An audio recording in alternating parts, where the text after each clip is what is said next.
Hello student, how are you? I am Vishnu Kanti, your SST teacher. Today teach SST class 10th, chapter 2 geography का। और chapter name है one एवं वन्य जीव संरक्षण। वनों का संरक्षण किस प्रकार से किया जाए, चूँकि हमारे देश में वन बहुत ही ज़्यादा कम होते जा रहे हैं और जैव विविधता जो हमारे देश में बहुत ही ज़्यादा पाई जाती है उसकी भी बहुत सारी ऐसी प्रजातियां हैं जो बिल्कुल विलुप्त हो चुकी हैं और कुछ ऐसी हैं जो विलुप्त होने की कगार पे हैं। तो हमें इनको किस प्रकार से संरक्षण देना है, इनका किस प्रकार से ध्यान रखना है, नहीं तो हमारे आने वाली पीढ़ी जो है इन जीवधारियों को देख भी नहीं पाएगी। तो इसके बारे में बेहतर जानकारी प्राप्त करेंगे इस चैप्टर के माध्यम से। मैं विष्णु कांति GIC नंदग्राम से आपको SST की क्लास देती हूँ। बच्चों, बिना टाइम वेस्ट किए हम इस चैप्टर को स्टार्ट करते हैं। वन एवं वन्य जीव संरक्षण। वन, हमारे देश में विविध प्रकार के वन, अनेक प्रकार के वन पाए जाते हैं।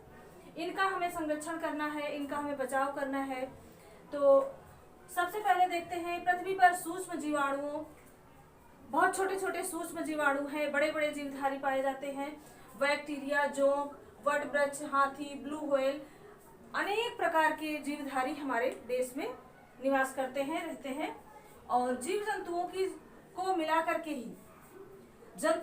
मिलाकर के ही हम इसे जैव विविधता का नाम देते हैं।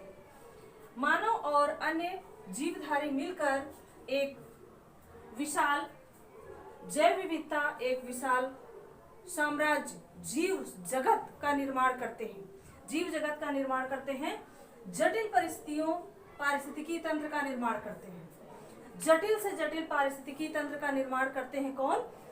मानव और अन्य जीवधारी मिलकर के एक जटिल पारिस्थितिकी तंत्र का निर्माण करते हैं, जिसे हम क्या कहते हैं? जैव विविधता कहते हैं।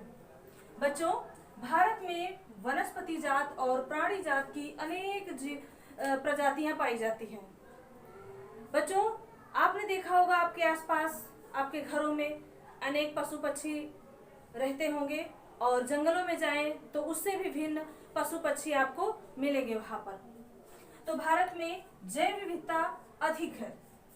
अगर पूरे वर्ल्ड को देखा जाए तो हमारे भारत में जैव विविधता बहुत अधिक मात्रा में पाई जाती है। बच्चों, एक अनुमान के आधार पर अगर देखा जाए तो 10% वनस्पति और 20% स्तनधारियों के लुप्त होने का खतरा मंडरा रहा है, जैसे चीता, गुलाबी सिर वाली बत्तख और पहाड़ी कोयल। ये बिल्कुल विलुप्त होने के कगार पे है, बिल्कुल ही विलुप्त होने के कगार पे हैं। ऐसे जीवधारियों को हमें संरक्षण देना है। ये कौन कौन सी परिस्थितियां हैं जिनकी वजह से कि ये जीवधारी जो हमारे विश्व से, हमारी पृथ्वी से विलुप्त होते जा रहे हैं, उनको हमें किस प्रकार से बचाना है। अगर हमने इनके प्रति संरक्षण की व्यवस्था नहीं की तो धीरे धीरे ऐसा समय आएगा कि एक भी हमारी पृथ्वी पे ऐसा जीवधारी नहीं बचेगा। इसके बाद पौधे एवं प्राणियों की विभिन्न श्रेणियां पाई जाती हैं। पौधे और प्राणी, इनकी विभिन्न प्रकार की जातियां हमारे भारत में निवास करती हैं। जैसे सामान्य जातियों के अंदर वे जातियां जिनके जीवित रहने के लिए संरक्षण सामान्य है। यहाँ की वायुमंडल, यहाँ का एटमॉस्फेयर वो बिल्कुल सामान्य है। जैसे पशु, साल, चीड़ के वृक्ष, ये ऐसे हैं जिनके रहने का स्थान यहाँ पे सामान्य है।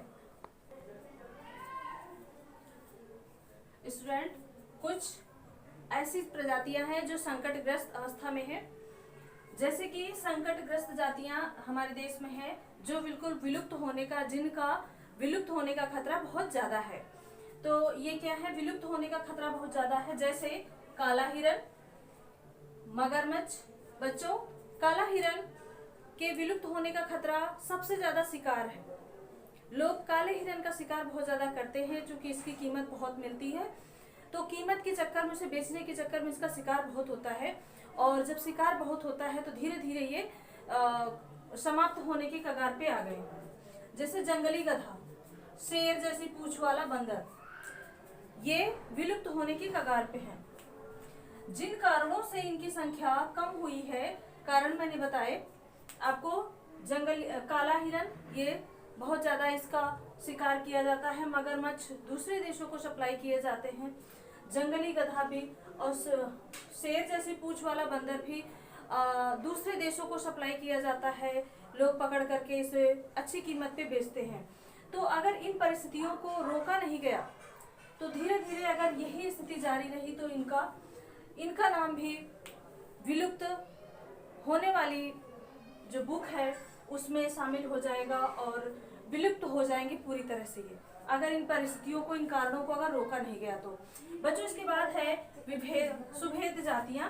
इनकी संख्या घट रही है, अभी तो है लेकिन इनकी संख्या घट रही है धीरे धीरे।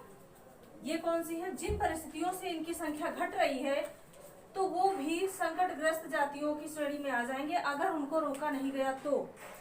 अगर उनकी परिस्थितियों को रोका नहीं गया तो वो भी संकटग्रस्त जातियों की श्रेणी में आ जाएंगे, जैसे नीली भेड़, एशियाई हाथी और डॉल्फिन। अभी तो फिलहाल है लेकिन अगर इन परिस्थितियों को रोका नहीं गया तो ये भी समाप्त हो जाएंगे। दुर्लभ जातियां इनकी संख्या बहुत कम रह गई है।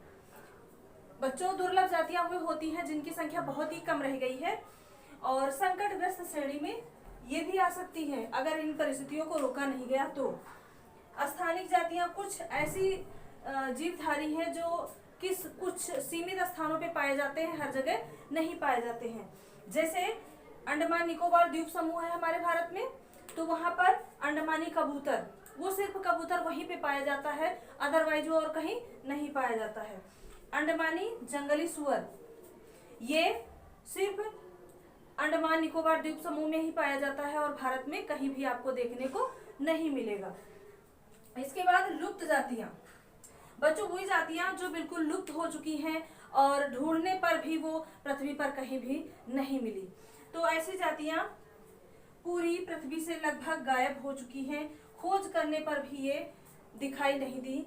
इनका नाम क्या है? जैसे एशियाई चीता, गुलाबी सिर वाली बतख, ये पृथ्वी से बिल्कुल पूरी तरह से गायब हो चुकी हैं, खोज करने पर भी ये मिली नहीं है।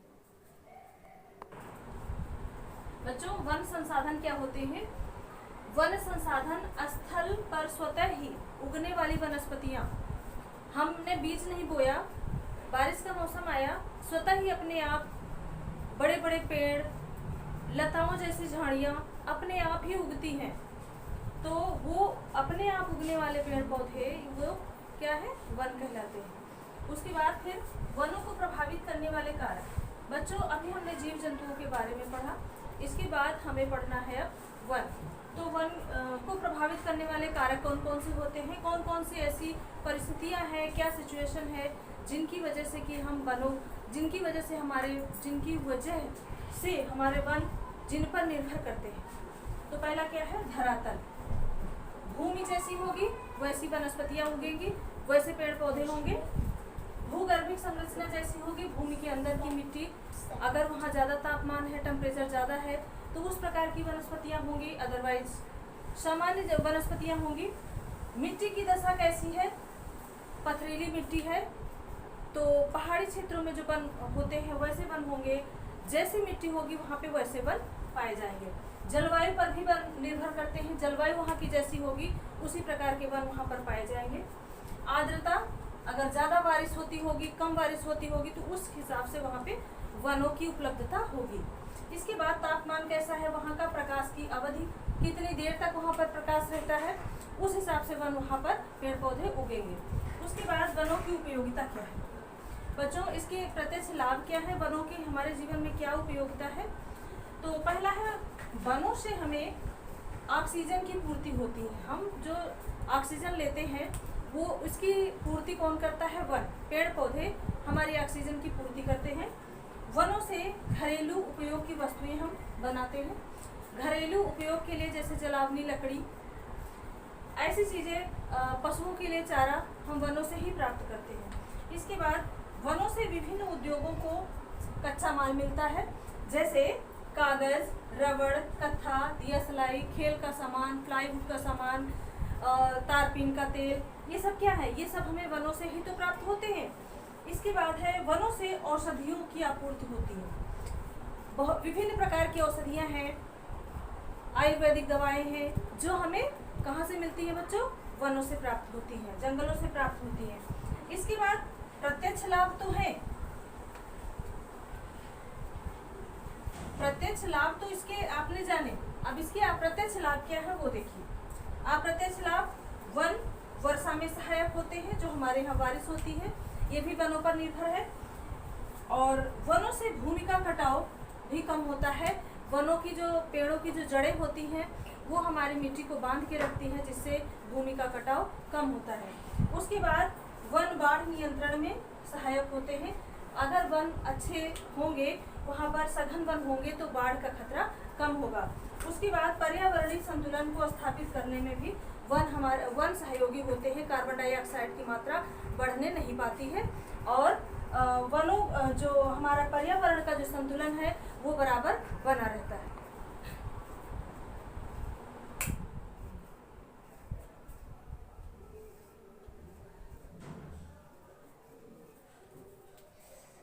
सत्यानाश कर दिया ने। बच्चों, भारत में अनेक प्रकार के वन पाए जाते हैं, तो उनको हम श्रेणीबद्ध तरीके से देख लेते हैं। तो सबसे पहले भारत में वनों के प्रकार क्या हैं? उष्णकटिबंधीय वन पाए जाते हैं भारत में, जो एक वर्षावन होते हैं। उष्णकटिबंधीय वर्षावन होते हैं बच्चों, जो भारत के पूर्वोत्तर क्षेत्र में ज्यादातर पाए जाते हैं। ये वन हमेशा हरे भरे रहते हैं। यहाँ पानी की मात्रा, यहाँ बारिश की मात्रा अधिक होती है। ये वन सूखते नहीं है, हमेशा हरे भरे होते हैं। और इसके बाद उष्णकटिबंधीय पर्णपाती वन या मानसूनी वन भी इन्हें कह सकते हैं। तो उष्णकटिबंधीय पर्णपाती वन ये जैसे ही सर्दियों का ऋतु समाप्त होता है, गर्मी का सीजन स्टार्ट होने से पहले वसंत ऋतु में यानी स्प्रिंग सीजन में ये पर्णपाती वन अपनी पत्तियां गिरा देते हैं। जैसे सागौन, साल, शीशम, चंदन आदि वृक्ष जो हैं वो गर्मी की ऋतु स्टार्ट होने से पहले ही अपनी पत्तियां गिरा देते हैं। उष्णकटिबंधीय कांटेदार वन कैसे वन होते हैं बच्चों? ये छितरे झाड़ीनुमा आकार के ज्यादातर कटीले वन ऐसे पाए जाते हैं, जैसे कीकर, बबूल, कैक्टस। ये ऐसे वन होते हैं जो कम पानी की मात्रा में भी उग जाते हैं और ये पेड़ उग जाते हैं और ज्यादातर इनके पेड़ों में कांटे पाए जाते हैं और ये ज्यादातर शुष्क क्षेत्रों में होते हैं, जैसे राजस्थान का क्षेत्र हुआ और साउथ का शुष्क क्षेत्र हुआ। तो ऐसी जगहों पर ये वन पाए जाते हैं। पर्वतीय वन बच्चों ज्यादातर पर्वतीय इलाकों में पाए जाते हैं, जैसे हिमालय के क्षेत्र में जो वनस्पतियां उगती हैं, पेड़ पौधे उगते हैं, उन्हें पर्वतीय वन कहते हैं।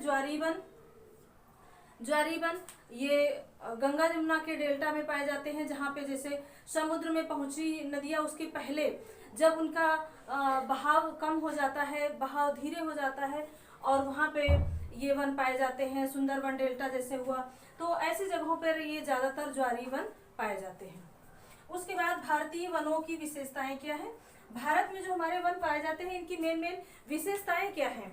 तो पहली है विभिन्न प्रकार के वनों की उपलब्धता।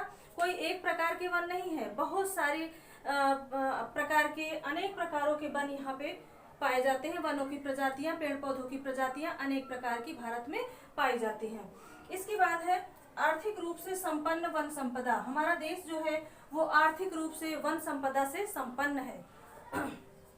पर्णपाती वनों की अधिकता हमारे देश में सबसे ज्यादा अगर कोई वन पाए जाते हैं तो वो पर्णपाती वन है, जो ग्रीष्म ऋतु के स्टार्ट होने से पहले अपनी पत्तियां गिरा देते हैं।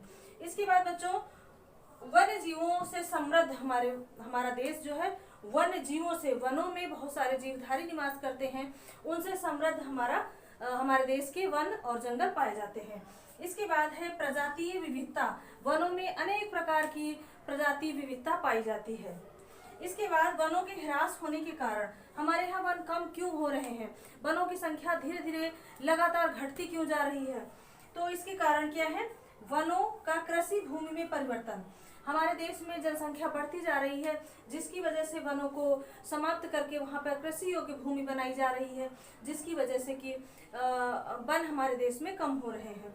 और झूम की खेती होने से भी वनों का ह्रास होता है। झूम की खेती क्या होती है बच्चों? जैसे एक जगह पे यहाँ पे बहुत सारे वन है यहाँ पे, और इनको काट दिया जाए और इस जगह पे जला करके यहाँ पे खेती की जाए, उस वन को, उस जो क्षेत्र को साफ करके वहाँ पे खेती की जाए, उसके बाद उस जगह को जला दिया जाए और उसके आगे जा करके फिर खेती की जाए, तो जितने यहाँ पे वन होंगे, जितने पेड़ पौधे होंगे, वो तो सारे समाप्त हो जाएंगे ना। तो इस प्रकार से आज यहाँ पे खेती किया, कल यहाँ पे खेती करेंगे, तो यहाँ को जला के आगे बढ़ जाएंगे, फिर यहाँ खेती करेंगे, यहाँ की वन संपदा को जला करके आगे बढ़ेंगे। इस प्रकार से ये क्षेत्र जो है पूरी तरह से झूम की खेती से भी वनों का ह्रास हो रहा है, वन कम हो रहे हैं। इसके बाद फिर है ईंधन या इमारती लकड़ी की बढ़ती मांग। ईंधन जो जलावनी लकड़ी है उसकी बढ़ती मांग के कारण, और इमारती जो मकान बनाने में हमारे पेड़ पौधों की जरूरत पड़ती है, लकड़ी की जरूरत पड़ती है, उनके कटान से भी वनों की संख्या कम होती जा रही है। और वनों का चारागाहों में परिवर्तन, जो वन है उनपे लोग मवेशियों को भेज देते हैं, छोड़ देते हैं, और वहाँ पर वो चरते हैं मवेशी, अपने पैरों से भी वनों को कुचलते हैं, पेड़ पौधे, छोटी प्रजातियों के पेड़ पौधे होते हैं उनको कुचलते हैं, खाते हैं, कुचलते हैं। इस प्रकार से अगर देखा जाए तो चारागाहों से भी वनों का ह्रास हो रहा है।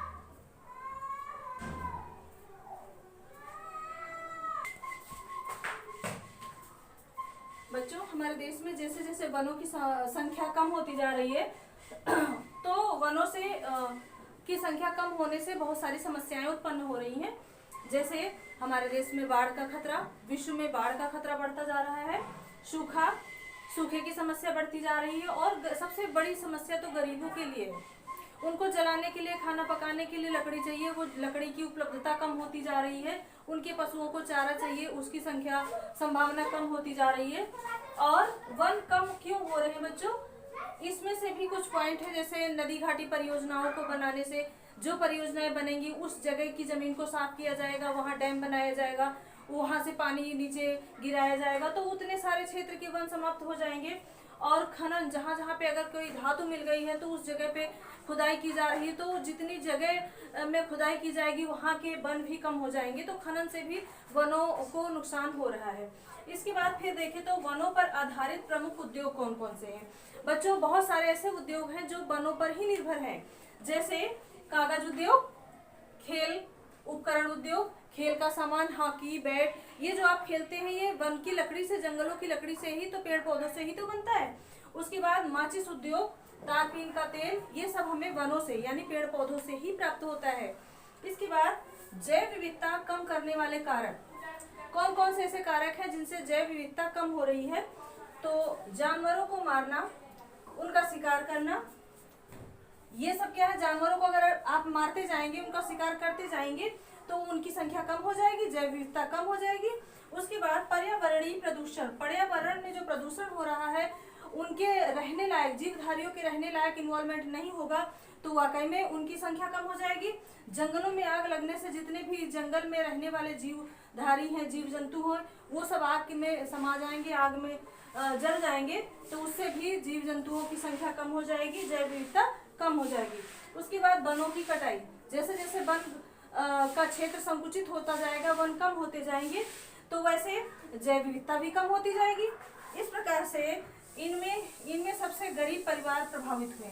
वनों की संख्या कम होने से सबसे ज्यादा गरीब लोगों को गरीब लोग सबसे ज्यादा परेशान हुए हैं इससे, क्योंकि ईंधन की कमी के कारण बहुत दूर तक उन्हें पैदल चलना पड़ता है, जिससे कि उनके पशुओं को चारा मिल सके, पशुओं को पानी मिल सके, तो इस प्रकार से उन्हें बहुत दूर तक पैदल चलना पड़ता है। तो सबसे ज्यादा हानि किसको हो रही है? गरीब लोगों को, गरीब परिवारों को। इसके बाद भारत में वन और वन्य जीव संरक्षण अधिनियम चलाया गया है। बच्चों, ये अधिनियम कब लागू हुआ था? 1972 में। 1972 में ये अधिनियम बनाया गया कि आवास और संरक्षण, संकटग्रस्त आवास और संरक्षण का प्रावधान किया गया। संकटग्रस्त जातियों के बचाव पर रोक लगाई गई, जंगली जीवों के व्यापार पर भी रोक लगाई गई। जंगली जीवों को पकड़ के जो व्यापार किया जाता है, दूसरे देशों को सप्लाई किया जाता है, उस पर रोक लगाई गई है। तो बच्चों, ये सरकार की पहल है और बहुत अच्छी पहल है। अगर इस पर रोक लगा दिया जाए, पूरी तरह से प्रतिबंधित कर दिया जाए, तो हमारे यहाँ जो वनों की संख्या कम हो रही है, जो हमारे यहाँ जैव विविधता कम हो रही है, वो शायद इस पे थोड़ा बहुत रोक लग सकती है।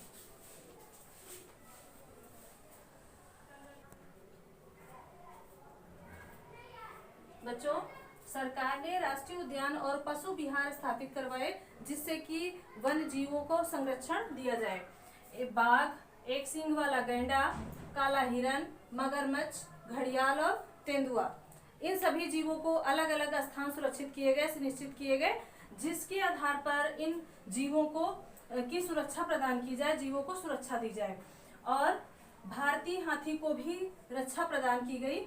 संरक्षण में कीटों को भी महत्व दिया गया। ऐसा नहीं कि बड़े बड़े जीवधारियों को महत्व दिया गया, कीटों को महत्व दिया ना जाए, ऐसा भी नहीं था। बड़े बड़े छोटे छोटे कीटों को भी महत्व दिया गया, जैसे तितली, ड्रैगन फ्लाई, इनको भी सुरक्षा प्रदान की गई, इनके लिए भी क्षेत्र रिजर्व किए गए। इसके बाद वन विभाग द्वारा वनों का वर्गीकरण किस प्रकार से किया गया। आरक्षित वन एक होते हैं जिसपे देश में 50% से ज्यादा आरक्षित वन है, 50% से ज्यादा आरक्षित वन है, जिसमें एमपी में सबसे ज्यादा, पश्चिम बंगाल, केरल, महाराष्ट्र, ऐसे क्षेत्रों में आरक्षित वनों की संख्या सबसे ज्यादा है। इसके बाद रक्षित वन 1/3% वन जो है वो रक्षित वनों की श्रेणी में आते हैं। इसके बाद अवर्गीकृत वन, अन्य सभी जो बचे हुए जितने भी वन हैं वो सब अवर्गीकृत वनों की श्रेणी में आते हैं। इसके बाद समुदाय और वन संरक्षण, कुछ क्षेत्रों में स्थानीय समुदायों को संरक्षण दिया गया। इसके बाद सरिस्का बाघ रिजर्व में, सरिस्का बाघ रिजर्व जो है वहां पर राजस्थान गांव के लोगों ने खनन कार्य होने नहीं दिया, खनन कार्य को रोक लगा दी, जिसके बाद वहां के जो क्षेत्र है, वन क्षेत्र है, उसको सुरक्षा मिली। इसके बाद अलवर में 5 गांवों ने मिल करके, अलवर बच्चों राजस्थान में है, 5 गांवों ने मिलकर वहां की वन भूमि को भैरव देव डाकऊ सेंचुरी के नाम से घोषित कर दिया। और इसके बाद चिपको आंदोलन उत्तराखंड में है बच्चों, वहां पर लोगों ने बहुत सारे पेड़ों में चिपक करके, जब वहां पे व्यापारी लोग जब वहां पे काटने के लिए गए, पेड़ पौधों को काटने के लिए गए सरकार का आदेश लेकर के, तो वहां स्थानीय लोगों ने पेड़ों से चिपक करके पेड़ों की सुरक्षा की कि अगर पेड़ को काटना है तो उसके पहले हमें काटना होगा आप लोगों को। तो इस प्रकार से पेड़ों को बचाया उन्होंने, जंगल को बचा लिया। बीज बचाओ आंदोलन, बीज बचाओ आंदोलन क्या है बच्चों, रासायनिक उर्वरक का विरोध किया गया। टिहरी बांध के आसपास के क्षेत्र के जो गांव थे वहां पर रासायनिक उर्वरक का प्रयोग बंद किया जाए, इसलिए उन लोगों ने बीज बचाओ आंदोलन शुरू किया। बच्चों, बत्ती चली गई, लाइट चली गई हमारे यहाँ, इस वजह से वीडियो बनाने में प्रॉब्लम हो रही, लेकिन आपका टॉपिक समाप्त होता है। बच्चों, वीडियो बनाने में बहुत मेहनत लगती है, अगर इसमें आपको कुछ डाउट रह जाता है तो कमेंट सेक्शन में ज़रूर पूछना। और बच्चों, इतनी मेहनत अगर हम कर रहे हैं तो इसे एक लाइक ज़रूर देना। आप लोग लाइक करेंगे आप लोग तो हमारा मोटिवेशन होगा और हम ऐसे वीडियो बनाने की आप लोगों के लिए पूरी कोशिश करेंगे। बच्चों, अगर आपको कहीं भी कोई डाउट बचता है तो कमेंट सेक्शन में ज़रूर पूछना, और आपके जैसे और आपके दोस्त जो पढ़ते हैं उनके तक इस वीडियो को ज़रूर शेयर करना। बच्चों, इस चैनल को भी सब्सक्राइब कर लेना, क्योंकि बहुत सारे ऐसे वीडियो पड़े हैं पहले से इसमें जो कि आपके क्लास के हिसाब से बहुत ही आपके लिए यूज़फुल होंगे। तो जब आप सब्सक्राइब कर लेंगे इस चैनल को तो वो सारे वीडियो आपके चैनल, आपके मोबाइल पे आने लगेंगे और आप उन्हें देख करके आगे से आगे जानकारी आपको मिल जाएगी, जानकारी प्राप्त कर सकेंगे। इसलिए इस चैनल को सब्सक्राइब जरूर कर लेना। Thank you very much.